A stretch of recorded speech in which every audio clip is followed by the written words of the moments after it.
1941. The world's biggest and deadliest warship, the Bismarck, roams the seas. Its mission? To cripple Allied shipping.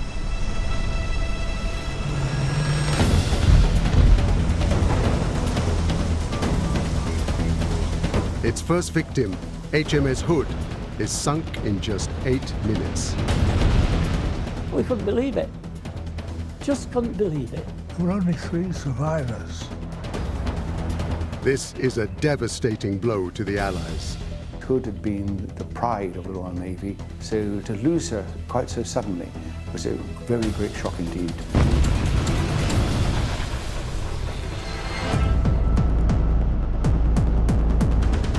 What follows is one of the biggest hunt and destroy missions in naval history. Course 135. Course to intercept 135. Using never-before-seen testimony from the veterans of the British fleet who took part in the battle. The Bismarck was getting hit regularly. There was smoke, there was fire, there was oh God. I was scared, certainly. You'd be a fool not to be. Take nothing away from the Germans, their gunnery was out of this world, really. And powerful recreations of the battle. We would be straddled with 15-inch shells, and then it was up smoke and out as fast as we could go. It was quite a day you'll never forget. You'll never forget the date, you know, the 27th, never. This is the story of the dramatic final 24 hours of the German battleship Bismarck.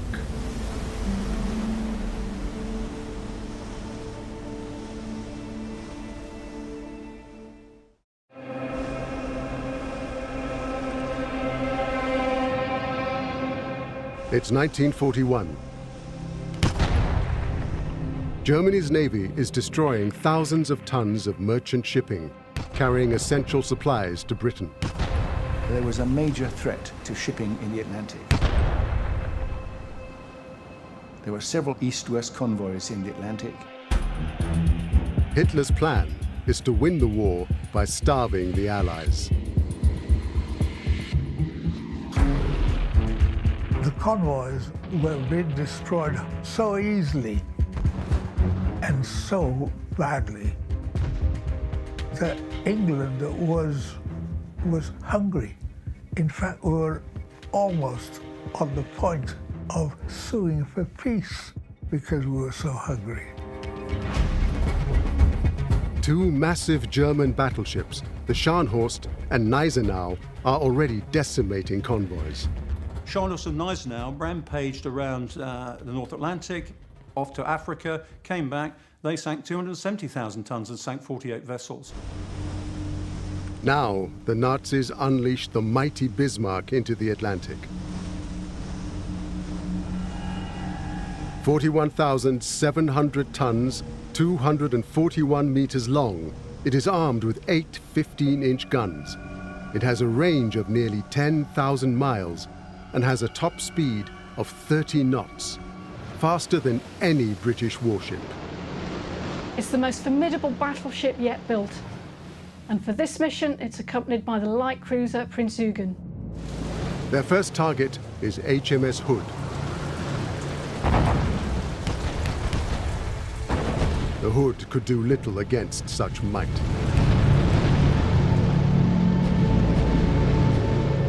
Bismarck landed a 15-inch hit under the armour belt of the vessel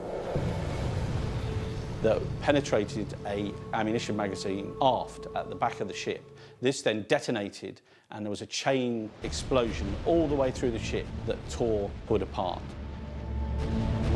In just 8 minutes, the British ship is lost, along with the loss of 1,415 crew. Hood had been a flagship of British naval supremacy, so when that vessel was destroyed in a matter of minutes, it was profound. The terrible news reaches Britain. Hood had been the pride of the Royal Navy, so to lose her quite so suddenly was a very great shock indeed.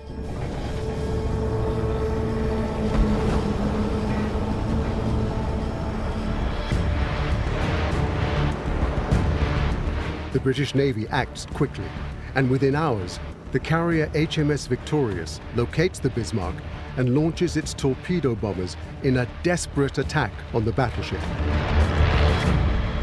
But they were up against one of Germany's finest commanders, Admiral Lutjens. He's considered by his contemporaries to be the ablest, most logical and shrewd admiral in the German Navy. Lutjens is a formidable commander. He oversaw Operation Berlin as an Atlantic raider, sinking 22 Allied merchant ships, and commanded the battle fleet during the invasion of Denmark and Norway.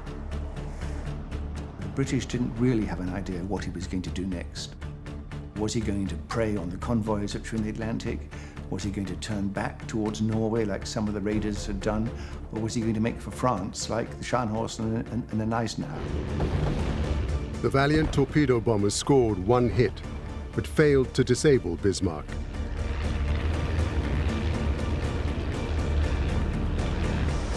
Barely 24 hours after the sinking of the Hood, amid mountainous seas and poor visibility, Admiral Lutjens slips the hounds on his trail.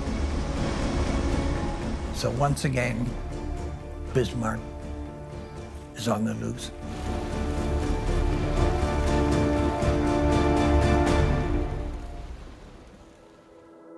Churchill orders the Royal Navy to find Bismarck. There were two ways, really, that the Royal Navy could track her. By sending out an aircraft that would search a particular area of sea and spotting her with the eyeball, or a ship escorting a convoy or out there patrolling on the hunt for her might see her coming over the horizon. The hunt is on.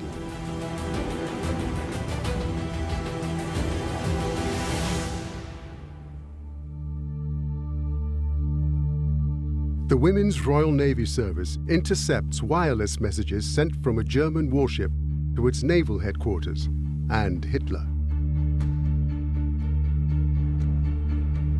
Lutjens had verbal diarrhea. He couldn't stop sending these wireless messages. The Wrens identify Bismarck as the source. We'd already identified to the person who the sender was of that wireless message, and that enabled us to get bearings on Bismarck. They decided that Bismarck had to be going to the southeast, so that meant that Royal Air Force Coastal Command aircraft were sent out to search certain areas of sea. Using this information, an RAF Catalina reconnaissance plane is sent to confirm the German warship, around 690 miles to the west of Brest. The discovery of Bismarck seals its fate. It only has 24 hours left to live.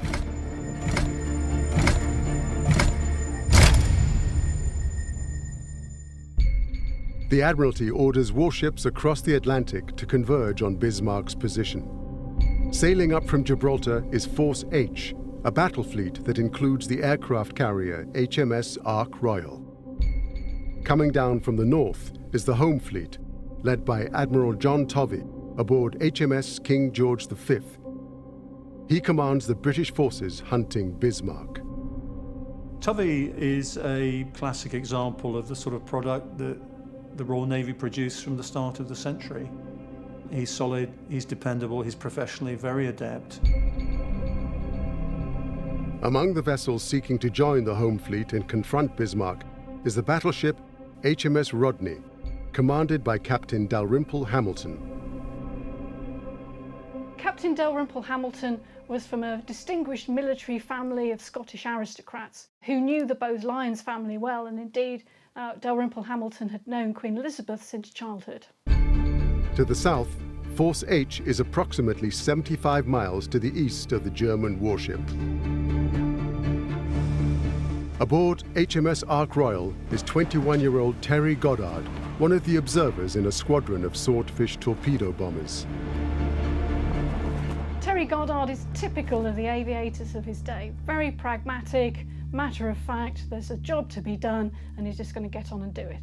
We were well aware that Bismarck had to be stopped. Swordfish aircraft are launched by HMS Ark Royal to maintain contact with Bismarck. The main thing was to keep track of her until the warships could get close enough.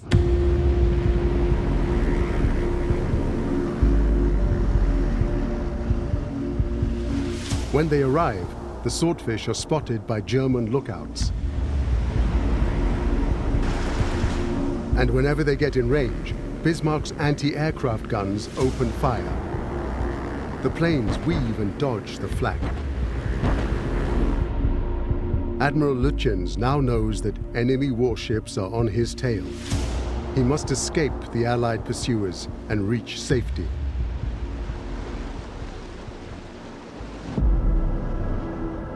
Meanwhile, the British fleet is facing a fuel crisis. Weather conditions are extremely bad, and the warships, moving at high speed, are rapidly burning through precious fuel. Conditions were very bad for that time of year. By this stage, you've got very high seas. King George V, Rodney, all suffering, and they're running out of fuel.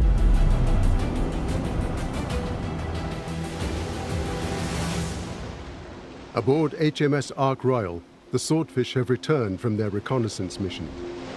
The crew are now preparing them for a torpedo strike on the Nazi raider. The British biplane is affectionately nicknamed the string bag because it can carry just about any weapon. The Swordfish could carry a whole variety of weapons and was very difficult to shoot down. So, although looking like some kind of World War I aircraft, Swordfish was relatively modern and also quite formidable in its roles as a torpedo bomber. Despite atrocious weather conditions, orders are given to launch the Swordfish.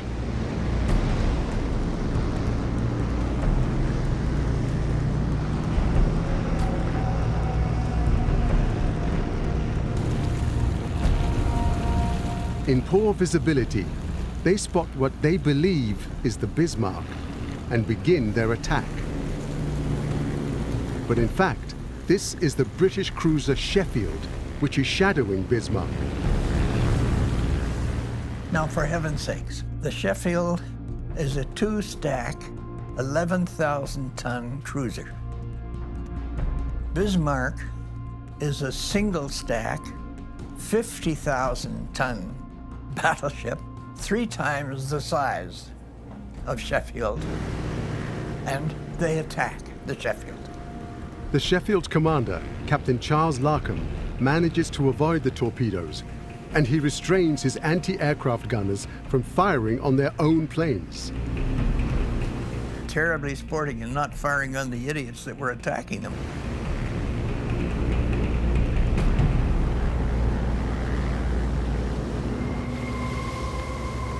Bismarck has another lucky escape, but the relentless clock, counting down to doom, is still ticking.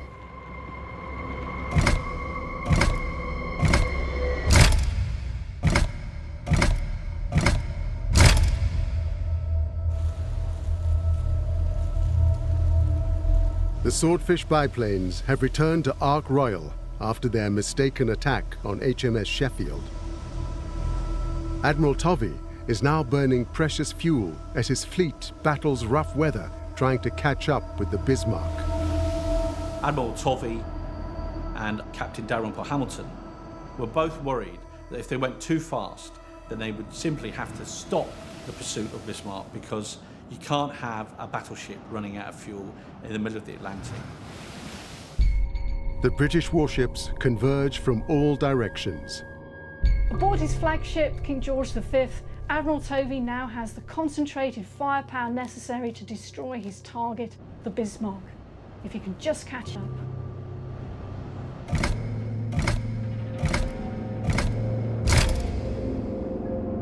Now, a Luftwaffe Condor long-range scout plane discovers the home fleet. It sends a message to Bismarck identifying HMS Rodney as one of the approaching ships. The home fleet is now aware that they've been located. Their greatest fear is an attack by German U-boats before they can reach the Bismarck. On board the Bismarck, Admiral Lutjens is informed. Admiral, ein britisches Schlachtschiff wurde gesichtet. Welches? Die Rodney. Sie wissen, dass die mit 16 Zoll Geschützen ausgerüstet ist? Sie wissen, was Sie damit anrichten können? Wir sind auch bestens ausgerüstet. Admiral, die Rodney liegt 200 Meilen hinter uns. 200 Meilen. In Ordnung. Wie lange haben wir noch bis zum Gefecht? Die Rodney ist langsam. Selbst bei voller Fahrt wird sie uns nicht einholen. Dann sehen wir zu. As Lutjens' attention is focused on the Rodney to the north, he is unaware of HMS Sheffield steaming ahead of Force H, coming up from the south. Sheffield is now in visual contact with Bismarck.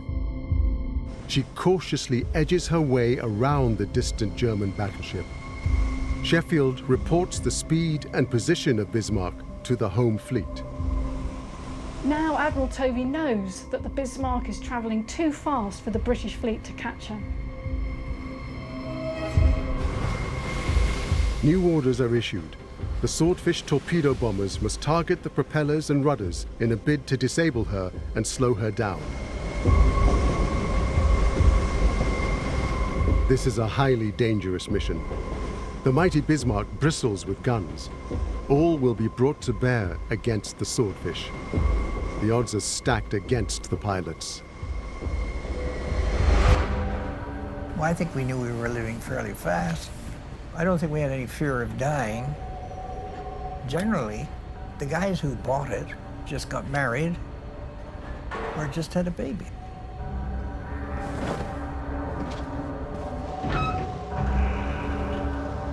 We knew perfectly well we were going to fly. Because if we didn't fly, there would be no tomorrow for us.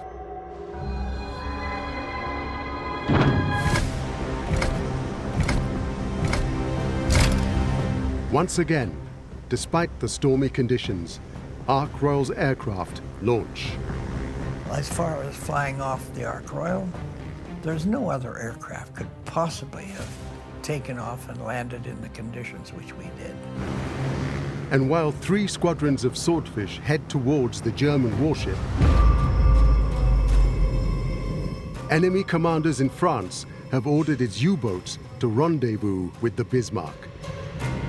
First on the scene is U-556, commanded by Captain Herbert Wolfhard. U-556 is so close, the German U-boat almost has its periscope crushed by the Ark Royal. My God. Prior to Bismarck sailing, she had sunk 30,000 tons of shipping, but she'd also used all her torpedoes up. It's really ironic that 556 is very close to the action, but she's run out of torpedoes. So she can only report what is going on. She can't actually save her big brother at this stage. Wenn ich nur ein paar Torpedos hätte, ich hätte nicht einmal manövrieren müssen. Wir sind perfekt positioniert für einen Angriff. Wolfhard reports the position of Ark Royal and Force H to U-boat force headquarters. Now the Nazis know the powerful aircraft carrier can do decisive damage to Bismarck.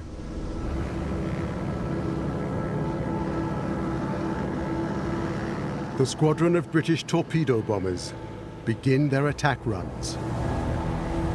Down we went, ice peeling off the wings, the altimeter spinning, spinning, spinning, and then we break into the clear about 600 feet. And there's Bismarck on our starboard bow. She was a fire-spitting monster.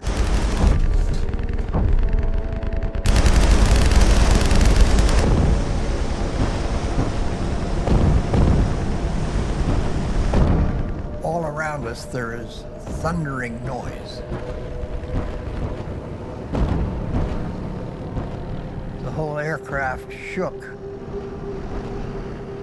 as if a number of express trains were roaring by us.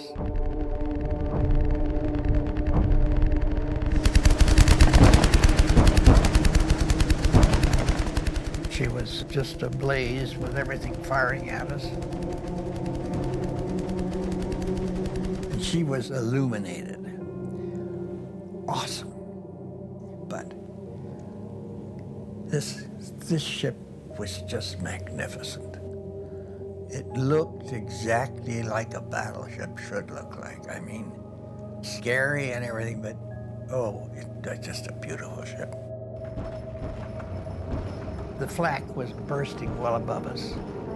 Despite their enormous firepower, the Germans are finding the British planes difficult to hit. The Swordfish presented them with a very difficult target because it flew slowly and then would act like a leaf, going from side to side, floating up and down.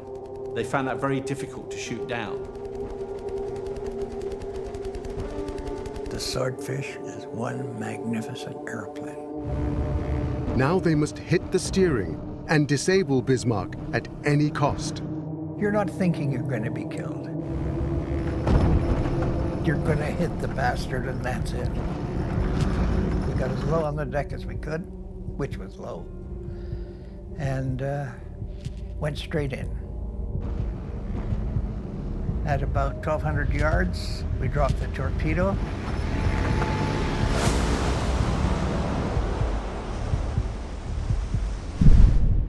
Did a violent turn. I see a large black and white explosion.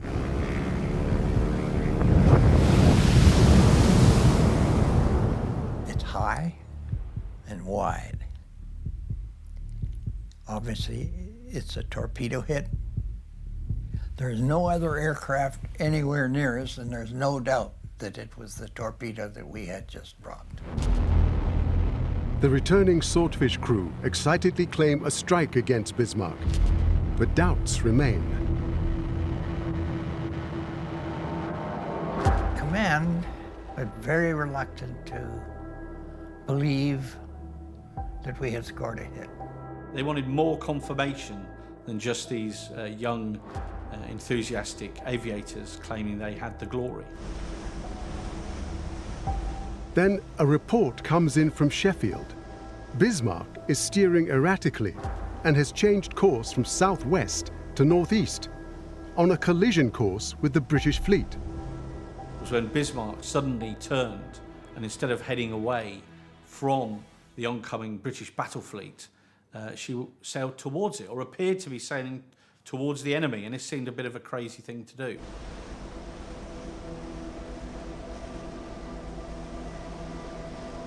Bismarck's change in direction could not be deliberate. In fact, she seems to be steering in a series of crazy S-turns, heading away from France and straight towards the British fleet. There can only be one conclusion.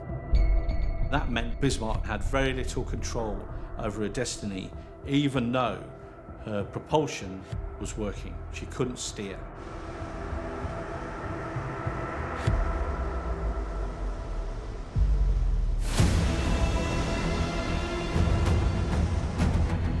It's clear to Admiral Tovey that the Swordfish's mission was successful, wrecking the Bismarck steering as intended. But news of the damage to Bismarck had yet to reach other units, and aboard Rodney, Captain Dalrymple Hamilton makes a broadcast from the bridge. Attention all hands. Ark Royal's attack has failed.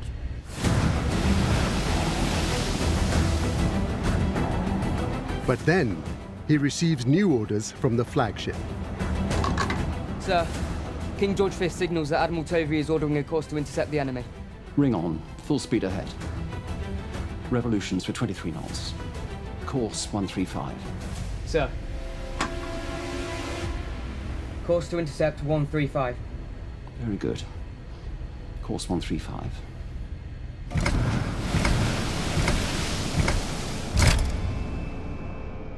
As Rodney steams towards its destiny with Bismarck, the crew take up battle stations. We never went to bed. We stayed at our action stations, sat round a gun all night, and you couldn't sleep. What you call sleep really is too stinking cold anyway in a turret.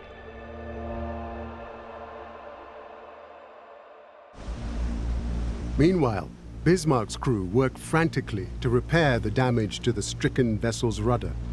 In the hours after the fateful hit on the steering, they did try and unjam the rudder.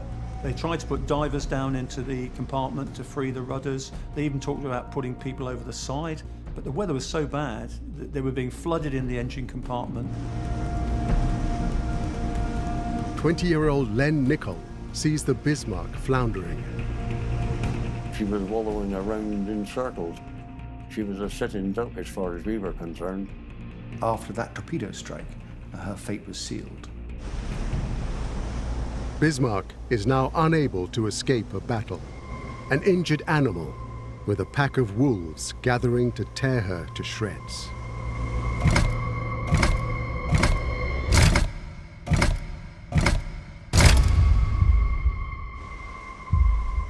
Bismarck has been seriously damaged, its rudders smashed by a Swordfish torpedo bomber.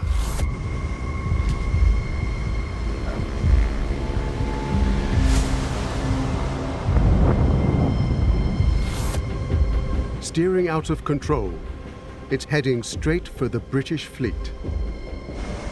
Admiral Lutjens sends a signal to German naval headquarters in France.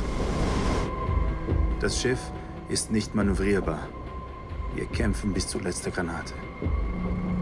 Es lebe der Führer. But although wounded, his ship is still a fearsome battleship, and the British must advance with extreme caution. Admiral Tovey's plan is to stage a daylight attack using the weather as cover. His vessels will be obscured by gloom in the west as King George V and Rodney go into the attack, with the climbing sun in the east silhouetting Bismarck.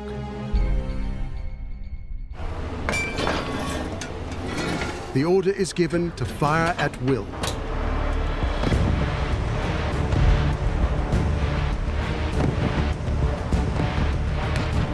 She was firing the 15 inches. She didn't hit us, but very close. We made 2 or 3 attempts to fire torpedoes, going head on into the sea, and then turning and firing head on. We would be straddled with 15-inch shells, and then it was up smoke and out as fast as we could go. And the arse end was going all over the place. From U-boat U-556, Captain Herbert Wolfhart watches the onslaught. Was für ein grausames Gefühl, so nah dran zu sein und doch nichts tun zu können. Commander of U-556 must have been very frustrated, but there was nothing he could do. He had no weapons. He couldn't participate in this battle at all. But U-556 will not be alone. Captain Wolfhart is informed that other U-boats are on the way. British intelligence is also aware that German submarines could be in the area. The Admiralty sent out a signal which the warship captains at sea could tune into, which said there were 4 U-boats known to be in the vicinity. The British warships have very little time to attack and destroy the Bismarck before they are attacked by Nazi U-boats.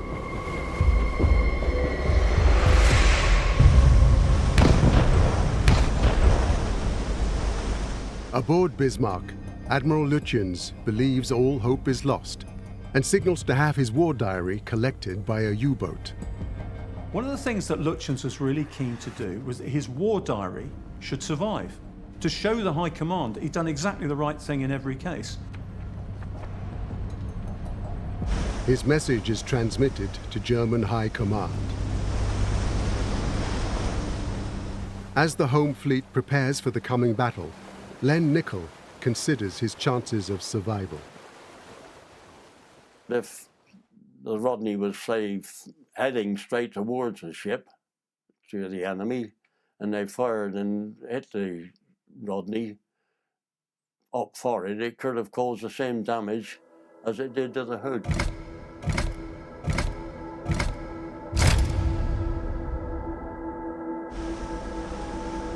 From HMS Rodney, the obscure shape of Bismarck on the horizon looms into view.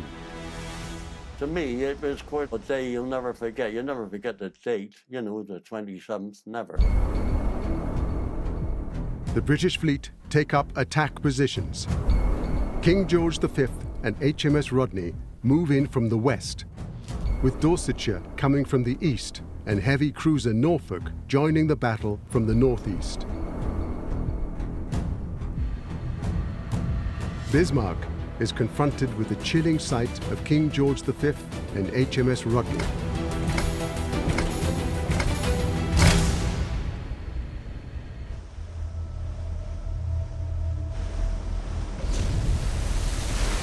We fired the first shot about 8:30.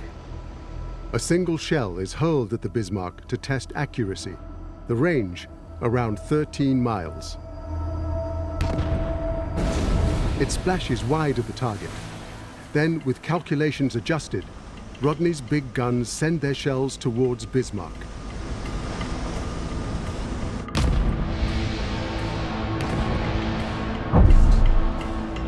"60 seconds later, the King George V fires a salvo with her 14-inch guns.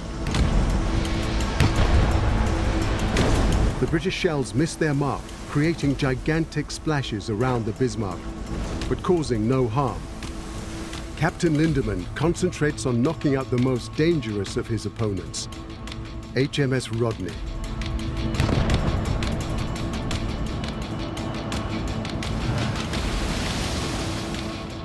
I must admit I was scared to death. I was just waiting, sort of expecting the whole time. Rodney's gunner, Len Nicol, watches from his turret. Take nothing away from the Germans, their gunnery was out of this world, really.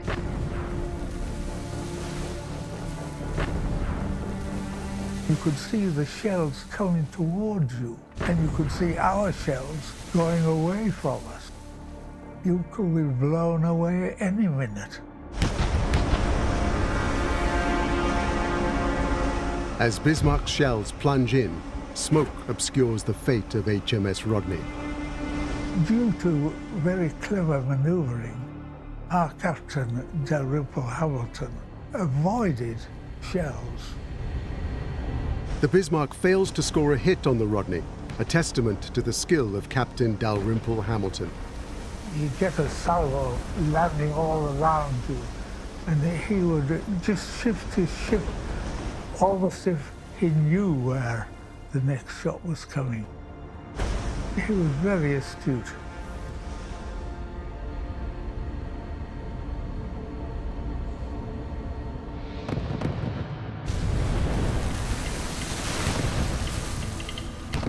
By now, the home fleet is engaging in a fearsome battle with the Bismarck.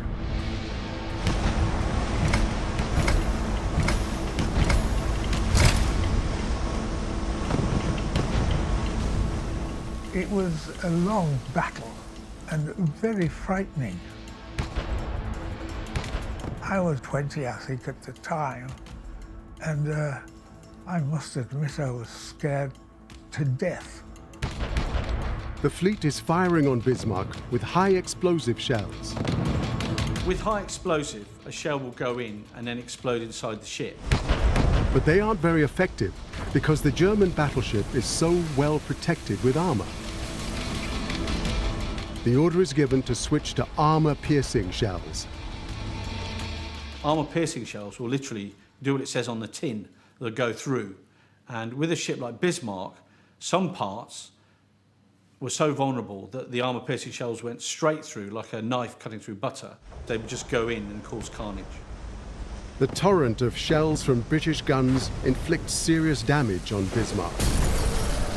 We noted that our shells, which were 1 ton in weight, and the biggest in the world at sea, was making quite a number of hits on Bismarck.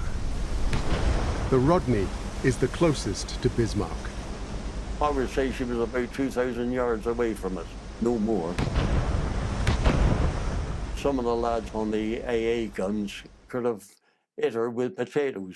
She was that close. When the shells from HMS Rodney came in, they destroyed most of the command team and also the communications and what's called command and control. And another officer in the ship described this as having Bismarck's brains blown out. But Lutjens is determined to stay fighting, carrying out his orders from Admiral Raeder at German High Command. Raeder had said quite explicitly, if you're cornered, you fight to the death.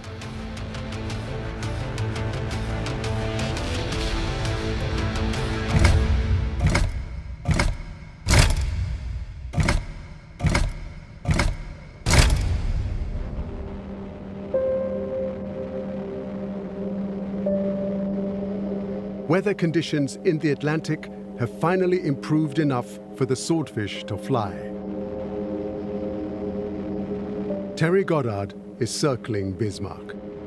By the time we arrived, she was being mercilessly pounded. Bismarck was obviously out of control.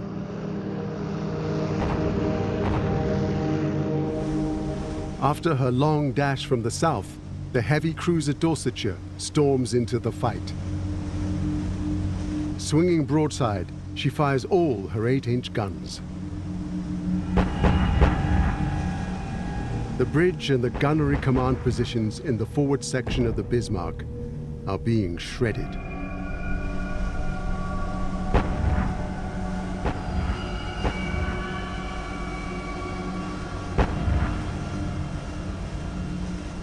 I actually saw the back of the E turret explode and flicked up in the air like a penny.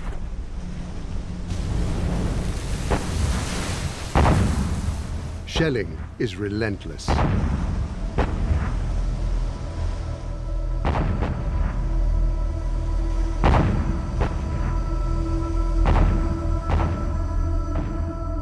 They were creating dreadful havoc.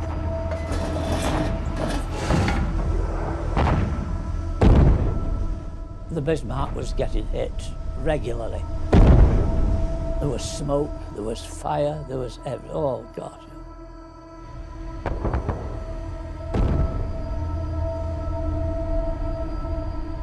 Quite a lot of the shells actually tore into Bismarck from short range, from King George V and Rodney. There's no question about that.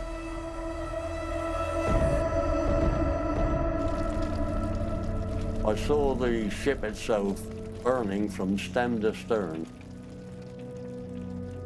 We did a tremendous amount of damage.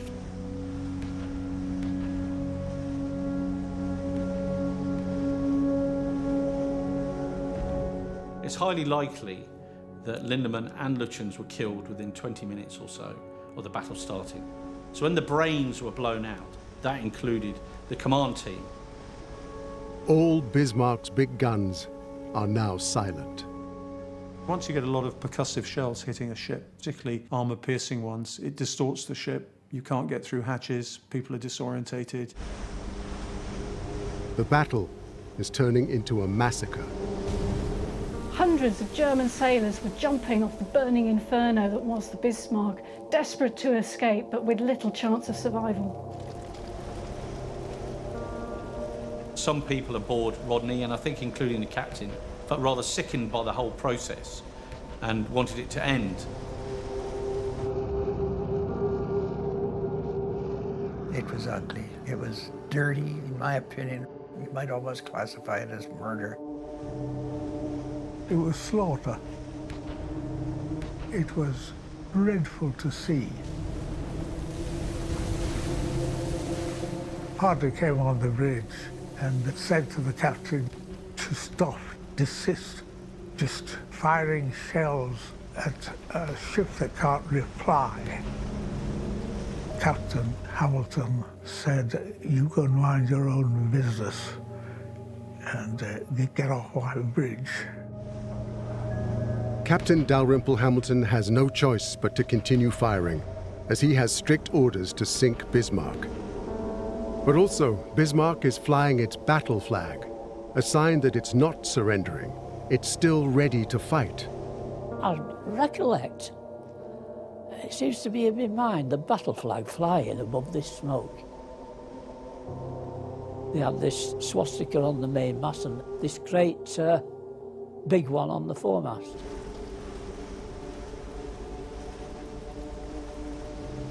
This was war. You can't aim to wound, you've got to aim to kill.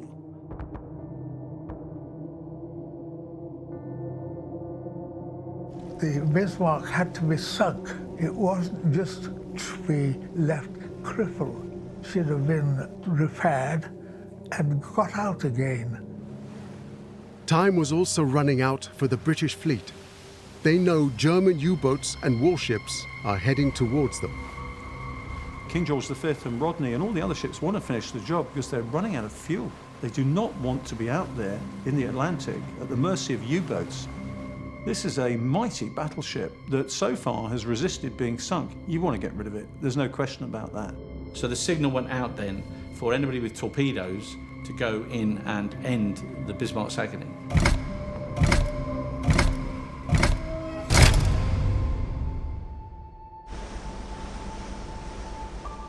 HMS Dorsetshire delivers the final blows.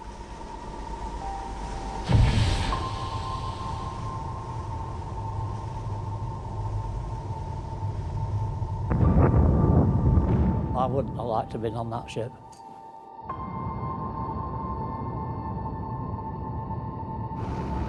The dying moments of the Bismarck are witnessed by Terry Goddard. The bridge was gone, the island was gone, there was just a big black hole, billowing black smoke. She started to go down by the stern. Up came the bow as if to say, up yours. Amidst a great big mass of bubbles, she went down. Over 2,000 German sailors lose their lives. The water was full of hundreds of bobbing sailors. The attack turns into a rescue mission. There are pictures of German sailors being hauled on board alongside Dorsetshire. Other destroyers are looking for survivors. But the rescue mission is abruptly brought to an end. There is a perpetual fear of U-boats. And then someone thinks they see a submarine periscope. The British are wary, they don't want to get sunk.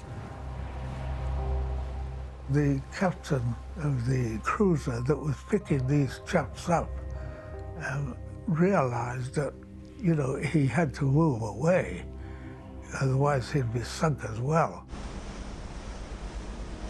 Admiral Tovey orders the home fleet to withdraw immediately. Leaving these people in the water, really sad. Because once your enemy has been defeated, the law of the sea, the custom of the sea, requires you to stop and aid your enemies. It was heartrending, really, to sort of leave all these sailors in the icy sea who were obviously going to die, just drown.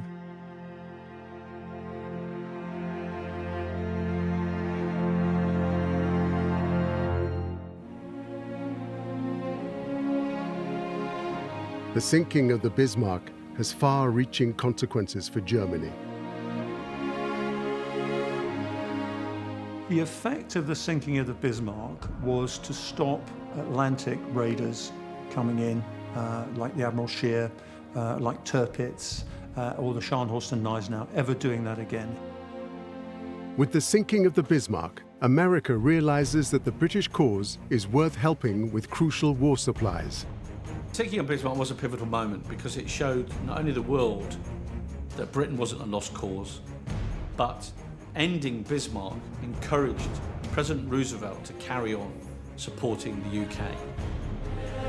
On the evening of the 27th of May, 1941, President Roosevelt makes an address to the American nation in which he declares an unlimited national emergency. Roosevelt tells his nation that the USA will help the British with American naval escorts for the convoys. I say that the delivery of needed supplies to Britain is imperative. I say this can be done. It must be done, and it will be done. We will not accept a Hitler-dominated world, and we will not accept a world like the post-war world of the 1920s, in which the seeds of Hitlerism can again be planted and allowed to grow.